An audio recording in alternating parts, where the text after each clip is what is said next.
सच्चिदानन्दरूपाय विश्वोपत्यादिहेतवे तापत्रय विनाशाय श्रीकृष्णाय वयं नमः। पुष्टिमार्गीय सर्वज्ञ करुणारसपूरित श्रेष्ठफलप्रदाता च तस्मै श्रीगुरुवे नमः। जय श्री कृष्ण, राधे राधे। जय श्री वल्लभ प्रियजनों, दास का प्रणाम स्वीकार करें। आज ये दास उपस्थित है आपके सामने दो वैरागी वैष्णवों की कथा लेकर। वैरागी इसलिए कि इन दोनों ने गृहस्थ होने के बाद भी वैराग को धारण किया। उसका कारण दोनों की पत्नियां। तो कथा प्रारंभ करने से पहले दास आपसे नित्य की तरह निवेदन करना चाहेगा कि यदि आप हमारे चैनल पर नए हैं तो सबसे पहले हमारे चैनल को सब्सक्राइब कर लें, बेल आइकन बटन को दबा लें, कमेंट बॉक्स में जय श्री कृष्ण, राधे राधे, जय श्री वल्लभ लिखें, लाइक करें और हो सके उतना इसे शेयर करें जिससे ऐसी ही सुंदर सुंदर नित्य की कथाओं का श्रवण और प्रिय वैष्णव भी ले सकें। तो चलिए शुरू करते हैं आज के दो वैष्णवों की कथा जिन्होंने कीड़ों को देखा भोजन में। चलिए शुरू करते हैं। सबसे पहले इनका भाव प्रकाश जानेंगे कि दोनों राजनगर से 5 कोस दूर एक गांव में रहते थे। वहां एक ब्राह्मण के घर पे इन दोनों का अलग अलग जन्म हुआ। एक ही गली में दोनों ही बच्चे साथ ही खेलते बड़े हुए, खाते पीते भी साथ में। इसी प्रकार दोनों में खूब प्रीति बढ़ी। दोनों जब 5-7 वर्ष के हुए तब इन दोनों के माता पिता ने इनको एक पंडा जी के यहाँ पर पढ़ने के लिए बिठाया। उनमें से एक तो कुछ पढ़ा नहीं और दूसरा बहुत सीधा था जो कुछ पढ़ा। फिर दोनों के माता पिता ने दोनों का विवाह कर दिया, परंतु दोनों की ही स्त्रियां ऐसी आई कि दोनों ही आसुरी कृपा वाली, खूब कुपात्र, हमेशा अभद्र वाणी यानी कि गाली गलौज करना, कलेश करना, वस्तु को चुराकर माँ बाप के यहाँ पर भेजना। इस प्रकार घर के सब लोग इससे बहुत दुख पाते, इन दोनों से ही, दोनों के माता पिता। कुछ समय के पश्चात दोनों के ही माता पिता लीला को प्रस्थान कर गए, यानी लीलावास हो गया दोनों का। तब दोनों ने विचार करा कि भाई अब घर में रहना योग्य नहीं है, क्योंकि घर में रोज रोज का कलेश जिस जगह होता है वहां पर रहना अच्छा ही नहीं है। देखो, हम भी जानते हैं प्रियजनों के घर में कलेश होता है, तब सामने जो मनुष्य होता है, जो दैवी जीव का होता है, उसके मन के अंदर यह संशय होता है कि भाई ये कलेश होना ही क्यों है। यदि एक व्यक्ति कुछ आपसे गलत कह रहा है तो उसे सुनना और स्वीकृत करना सीखिए, सहन करना सीखिए, तो घर में कलेश ही नहीं होगा। पर ये बेचारे दोनों ही दुखी होकर दोनों ने वहां से किसी से बोले बिना और वैरागी दशा में निकल गए। एक समय ये दोनों भिक्षा मांगने के लिए असाड़वा आए। असाड़वा यानी कि अहमदाबाद के पास एक असाड़वा बैठक जी है अपनी, श्री महाप्रभु जी की। वहां भाईला कोठारी के यहां श्री गोसाई जी स्वयं विराज रहे थे। कोट के पेड़ के नीचे चरण पखारते हुए आप श्री विराज रहे थे। ये दोनों ने श्री गोसाई जी के दर्शन करे और श्री विठलनाथ जी का तेज प्रताप, अलौकिक स्वरूप देखकर दोनों चकित हो गए। दोनों हाथ जोड़कर खड़े रहे और श्री गोसाई जी से विनती करी कि प्रभु, हम तो दोनों अज्ञानी हैं, आप अवश्य ही कोई महापुरुष हैं, ऐसा तो हमने आज तक कहीं देखा ही नहीं। हे प्रभु, हे दीनदयाल, हे भक्तवत्सल, दोनों ने हाथ जोड़कर विनती करी कि महाराजा धीराज, हम भगवत भजन करना समझते नहीं है, कलेश के कारण से घर को छोड़कर और जगह जगह भटक रहे हैं। आपके दर्शन से हमें बहुत आनंद प्राप्त हुआ है। अब आप अपनी शरण में लेकर हमें कृतार्थ करें, कृपा करें, आप अपनी शरण में ले और भगवत भजन की रीति और इसकी हमको सुझाव देके हम क्या करें। दोनों की ऐसी दीनता देखकर श्री गोसाई जी खूब प्रसन्न हुए। उस समय भाईला कोठारी वहीं खड़े थे। तब श्री गोसाई जी ने आज्ञा करी कि भाईला कोठारी, आप इन दोनों को स्नान कराओ और स्नान कराने के बाद इनको हमारे समक्ष ले आओ। भाईला कोठारी ने अपने यहाँ ले गए अंदर अपरस कोठा में, वहां दोनों को स्नान कराया। स्नान कराकर कोरे धोती उपरना दिए और इन्हें श्री गोसाई जी के समक्ष लाए। गोसाई जी ने इन दोनों के नाम निवेदन कराया और आचार्य जी के ग्रंथ का पाठ करने का आज्ञा करी कि श्री आचार्य जी का ग्रंथ का नित्य का पाठ करो, जिससे तुम्हारे अंदर सारा धर्म स्फुरायमान होगा। फिर दोनों भाईला कोठारी के वहां कुछ दिन रहकर श्री गोसाई जी जब तक विराजे तब तक उनकी प्रभु की सेवा चाकरी करी। फिर श्री आचार्य जी के ग्रंथों का पाठ करे।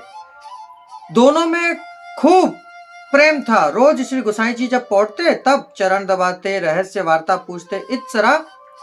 इस तरह भाईला कोठारी और के वहां रहकर इन दोनों ने श्री गोसाई जी की खूब सेवा करी। उनमें से एक तो श्री गोसाई जी का कृपा पात्र हुआ और दूसरा थोड़ा साधारण था। तब श्री गोसाई जी ने आज्ञा करी कि तुम दोनों साथ में ही रहना। फिर श्री विठलनाथ जी, श्री गोसाई जी तो स्वयं वहां से गोकुल पधारे, उसके बाद ये दोनों वैरागी दशा में साथ में ही घूमते। उनको श्री गोसाई जी की आज्ञा थी कि दोनों साथ में घूमना। उनमें एक कृपा पात्र था और एक साधारण था। साधारण वैष्णव ने श्री गोसाई जी की आज्ञा थी कि जो ये वैष्णव कहे और जो कहे तुमसे वो ही तुम करना। क्यों कि ये दोनों लीला के संबंधी जीव हैं, सात्विक भक्त हैं। लीला में एक का नाम मंगला है जो कृपा पात्र हुआ और दूसरे का नाम वामा है जो साधारण वैरागी हुआ। मंगला की सहचरी थे, जिससे श्री गोसाई जी ने इन दोनों को साथ में घूमने की और साथ रहने की आज्ञा करी थी, जिससे कृपा पात्र के संग से सहचरी का काम हुआ। कितने दिन बाद एक बड़े गांव में, राजनगर में ये दोनों पहुंचे। उस गांव में एक डोकरी के यहां उतरे। गांव में एक दूसरा वैष्णव भी था जो बहुत राजस था। राजस यानी कि उसके घर के अंदर सेवा ठाकुर जी की उस प्रकार से होती थी कि ठाकुर जी को स्वर्ण पात्र में भोग धरता था। सोने की झारी, सोने के बंटा, सोने की सांगामाजी, सोने के छड़ी बंसी, सोने के खिलौने, यहां तक कि सोने का ही ठाकुर जी का सिंहासन। उस प्रकार वह राजस भाव से सेवा करता। परंतु उसने एक दिन वहां पर वैष्णवों को अपने यहां भोजन का न्योता दिया। कुछ समय तक ये दोनों वहीं उसी डोकरी के यहां रुके। तब जैसे राजा के यहां से कोई चाकर आते हैं कहने के लिए कि भाई आज किसी के यहाँ चूल्हा नहीं जलेगा, आज राजा जी के यहाँ पर भोजन का भंडारा है, आप सबको वहां आना है, आप सबको भोजन वहीं लेना है। उसी प्रकार इस वैष्णव के यहाँ से एक व्यक्ति आया जिसने सब वैष्णवों को न्योता दिया। वहां ये डोकरी के यहाँ पर ये दोनों भी थे।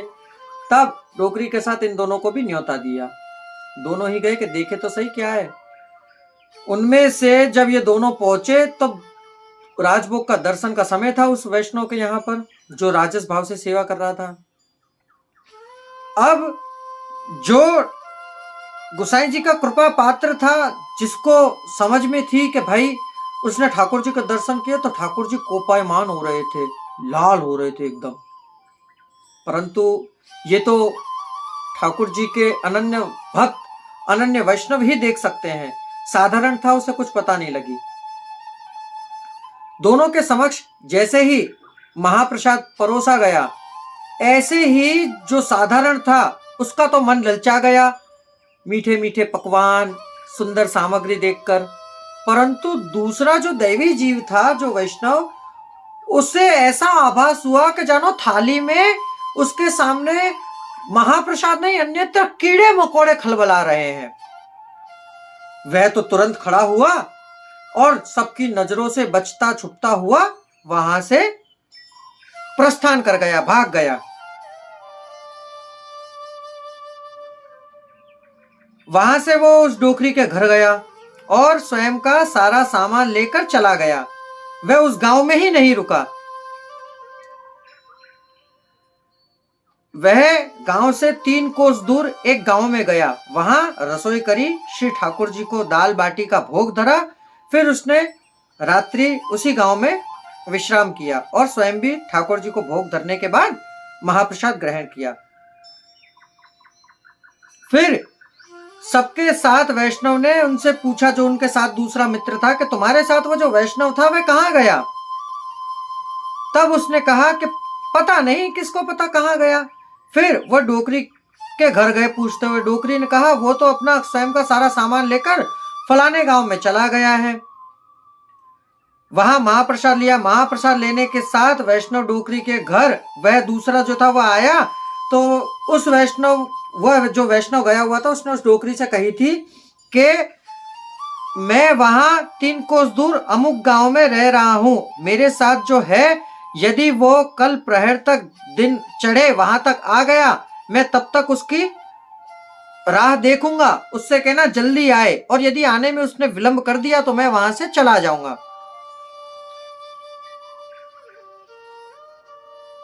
वह जो वैष्णव था, जो बेचारा कुछ समझता नहीं था, जो साधारण था, उसे रात्रि में स्वप्न आया कि मैं जो भोजन उसने किया कि उसमें लहू मांस खा रहा हूं, और दूसरे कितने भी अजूकत देखा उसने। सुबह जल्दी उठा और सबसे पहले स्नान ध्यान आदि से निवृत्त होकर वह वहां उस वैष्णव के पास गया और वहां जाकर उसने उसे स्वप्न की सारी बात बताई। उसने कहा कि अब तुम मुझे मत छुओ। बोला क्यों? कि तुमने उस वैष्णव के यहां कीड़े का खद बदला खाया है, जिससे ठाकुर जी अप्रसन्नता में वहां विराज रहे थे। मैंने ये देखा, इसलिए मैं वहां से भाग निकला, जिससे मेरा धर्म बच गया। तुमने माना नहीं और तुमने इंद्रियों का स्वाद किया, जिससे तुमने अपना धर्म खो दिया। भले अब तू मेरे पीछे पीछे चल। क्यों? कि श्री गोसाई जी ने मुझे आज्ञा करी है कि तुझे अपने साथ रखूं, तुझे कहीं छोड़ू नहीं। तब वह दोनों वहां से कितने ही दिनों के बाद गोकुल पहुंचे, और जब गोकुल पहुंचने के बीच रास्ते में जैसे ही कहीं रुकते, तब जो वैष्णव सात्विक भक्त था वह क्या करता, सामग्री बनाता, ठाकुर जी को धरता और दूर से ही उसको पातल अलग से दे देता, उससे छूता नहीं, उसको स्पर्श भी नहीं करता था। चलते चलते ये दोनों श्री गोसाई जी के पास पहुंचे।